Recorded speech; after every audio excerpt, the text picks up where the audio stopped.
दोस्तों, जहां अमेरिका की धमकी के बाद सऊदी अरब डर गया और भारत वाले अहम संगठन से अपने आप को पीछे कर लिया, तो वहीं दूसरी खबर बांग्लादेश से आ रही है। और जिन सामानों के ऊपर बांग्लादेश की सरकार ने प्रतिबंध पहले लगा रखे थे पाकिस्तान के ऊपर, अब वह सामान बड़े पैमाने पर पाकिस्तान से बांग्लादेश की अंतरिम सरकार मोहम्मद यूनिस मंगा रहे हैं, जो कि भारत के लिए एक बड़ा खतरा बनता जा रहा है। दोनों खबर फॉरेन पॉलिसी के लिहाज से काफी इंपॉर्टेंट है, इसीलिए वीडियो को अंत तक जरूर देखिएगा। साथ ही अगर आपको ऐसी वीडियो और टॉपिक देखना पसंद है तो नीचे दिए गए सब्सक्राइब बटन को प्रेस कर बेल आइकन को दबा लें, जिससे हमारी डेली ऐसी वीडियो आप तक सबसे पहले पहुंच सके। तो चलिए शुरू करते हैं इस वीडियो को। पहले बात करते हैं बांग्लादेश की। दरअसल बांग्लादेश में पाकिस्तान किसी आतंकी साजिश में इस समय जुटा हुआ है।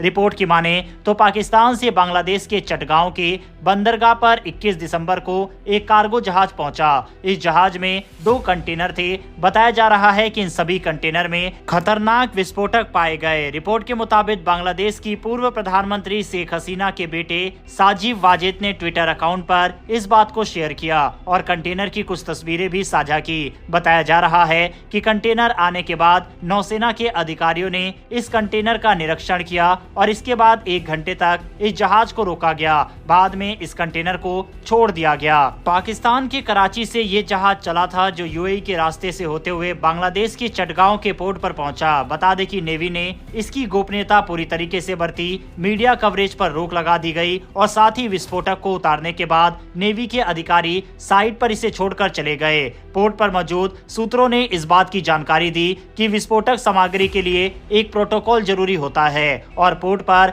हाई सिक्योरिटी भी लगाई गई है।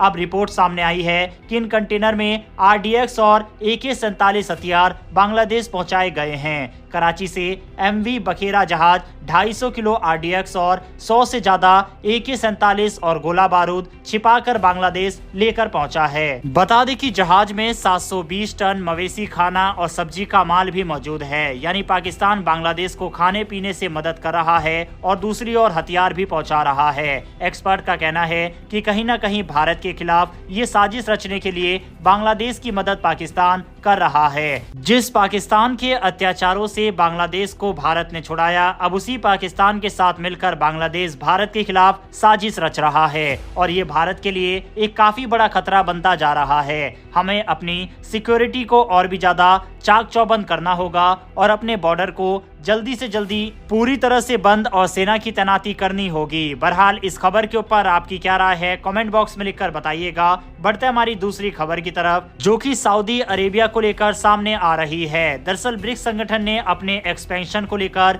2023 में 6 देशों को शामिल किया था। इन देशों में अर्जेंटीना, ईरान, यूएई, सऊदी अरब, इथोपिया और इजिप्ट शामिल थे। लेकिन अर्जेंटीना ने शामिल होने के बाद से इनकार कर दिया था और 5 देशों की शामिल होने की बात कही गई थी। लेकिन अब सऊदी अरब ने भी ब्रिक्स संगठन में शामिल होने से मना कर दिया। दरअसल अमेरिकी नवनिर्वाचित राष्ट्रपति डोनाल्ड ट्रंप की धमकी के बाद सऊदी अरब ब्रिक्स के साथ शामिल नहीं होगा। इसका कारण है कि ट्रंप ने कहा था कि अगर ब्रिक्स के देश डी-डॉलराइजेशन पर काम करेंगे तो उन पर 100% तक टैरिफ बढ़ा दिया जाएगा। अब इसी के डर की वजह से सऊदी अरब ने अपनी सदस्यता को होल्ड पर रख दिया है। डी-डॉलराइजेशन का अर्थ है यह देश अब डॉलर में व्यापार नहीं करेंगे। दरअसल आपको बता दें कि डॉलर एक ग्लोबल करेंसी है। अमेरिकी डॉलर की काफी ज्यादा महत्वपूर्णता है और दुनिया का ज्यादातर व्यापार डॉलर से ही होता है। फॉरेक्स एक्सचेंज की बात करें तो 88% तक ट्रांजैक्शन वॉल्यूम डॉलर में ही होते हैं। पिछले 10 साल में यह 1.4% तक बढ़ा है। अमेरिका के लिए ये करेंसी रिजर्व माना जाता है। अमेरिका के लिए उसका डॉलर एक बड़ा हथियार है। अमेरिका उन सभी देशों पर सैंक्शन लगा देता है जो डॉलर में व्यापार नहीं करते। बता दें कि दुनिया अब अमेरिका की इसी मनमानी से परेशान हो चुकी है, जिसके बाद ही ब्रिक्स समूह के सभी देशों ने ये निर्णय किया है कि अब डॉलर में व्यापार नहीं किया जाएगा। इसी के चलते चीन और रूस ने 260 बिलियन डॉलर का व्यापार बिना अमेरिकी डॉलर के किया था और अब पूरा समूह डी-डॉलराइजेशन की ओर बढ़ रहा है। भारत ने रूस के अलावा कई और देशों के साथ भी डॉलर के बिना कई व्यापार एग्रीमेंट साइन किया है। वहीं ब्रिक्स समूह उन देशों का एक संगठन है जो दुनिया में सबसे तेजी से बढ़ती मेजर इकोनॉमी है। डॉलर से पीछा छुड़ाने के लिए इस संगठन ने यह निर्णय भी किया है कि वह एक नई करेंसी लाएंगे, जिसके मुताबिक इसमें शामिल सभी देश इस करेंसी के तहत व्यापार करेंगे। इसी बात से अमेरिका को परेशानी हो गई और अमेरिका के नवनिर्वाचित राष्ट्रपति डोनाल्ड ट्रंप ने यह धमकी दी है कि इन देशों पर अब 100% तक टैक्स बढ़ाए जाएंगे। इसी का डर सऊदी अरब को लग चुका है और सऊदी अरब ने ब्रिक्स समूह में शामिल होने से मना कर दिया। दरअसल आपको बता दें, सऊदी अरब से भारी मात्रा में क्रूड ऑयल अमेरिका जाता है। ऐसे में अगर उस पर प्रतिबंध लगाए जाएंगे तो अमेरिका के साथ उसके व्यापार और इकोनॉमी पर असर पड़ेगा। इसी के चलते उसने अपनी सदस्यता को फ्रीज कर दिया। ऐसे में सवाल उठ सकता है कि क्या भारत पर भी प्रतिबंध लगाने की धमकी अमेरिका दे सकता है। तो आपको बता दें कि भारत को इससे डरने की जरूरत नहीं है। अमेरिका कई बार पहले भी भारत को ऐसी धमकी दे चुका है और अगर अमेरिका को चीन से निपटना है तो उसके लिए भारत एक जरूरी और सहयोगी पार्टनर है। ग्लोबल पावर बनने के लिए अमेरिका को भारत के साथ की जरूरत है, इसलिए अमेरिका भारत के ऊपर इस तरह का कोई भी बड़ा एक्शन नहीं ले सकता।